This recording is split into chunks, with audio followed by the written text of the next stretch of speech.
అందరికీ నమస్కారం. నేడు ఒక డాలర్ విలువ 90 రూపాయలకు చేరింది. దీన్ని బట్టి కేంద్ర ప్రభుత్వ ఒక ఘోర వైఫల్యానికి ఇది ఒక నిదర్శనంగా భావిస్తున్నాం.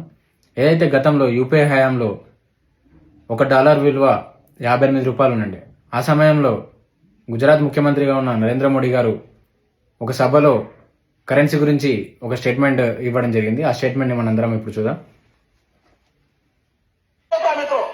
शासन में बैठा हूं, मुझे मालूम है इस प्रकार से रुपया इतनी तेजी से गिर नहीं सकता।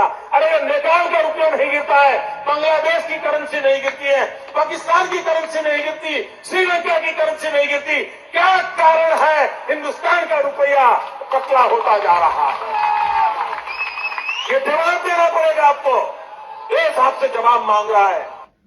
శ్రీలంక కరెన్సీ వాల్యూ ఎందుకు పడిపోవట్లేదు, బంగ్లాదేశ్ కరెన్సీ వాల్యూ ఎందుకు పడిపోవట్లేదు, పాకిస్తాన్ కరెన్సీ వాల్యూ ఎందుకు పడిపోవట్లేదు, కేవలం ఇండియా కరెన్సీ వాల్యూ ఎందుకు పడిపోతుంది అని ప్రశ్నించిన నరేంద్ర మోడీ గారు నేడు బయటకు వచ్చి ఒక డాలర్ విలువ 90 రూపాయలకు చేరడానికి కారణాలు ఏంటో చెప్పవలసిందిగా కోరుతున్నాము. అదేవిధంగా ఈ బీజేపీ పరిపాలన రానున్న రోజుల్లో ఇలాగే కొనసాగిస్తే ఖచ్చితంగా ఒక డాలర్ వాల్యూ సెంచరీ దాటుతుందని యావత్ దేశ ప్రజలందరూ భావిస్తున్నారు. ఇప్పటికైనా దిగుమతులు ఎక్కువ చేయడం ఆపేసి ఎగుమతులు చేసి ఫారిన్ ఇన్వెస్టర్లను ఆకర్షించి దేశ ఆర్థిక పరిస్థితిని మెరుగుపరిచి దేశాన్ని అభివృద్ధి పదంలో నడిపించవలసిందిగా కోరుతున్నాము.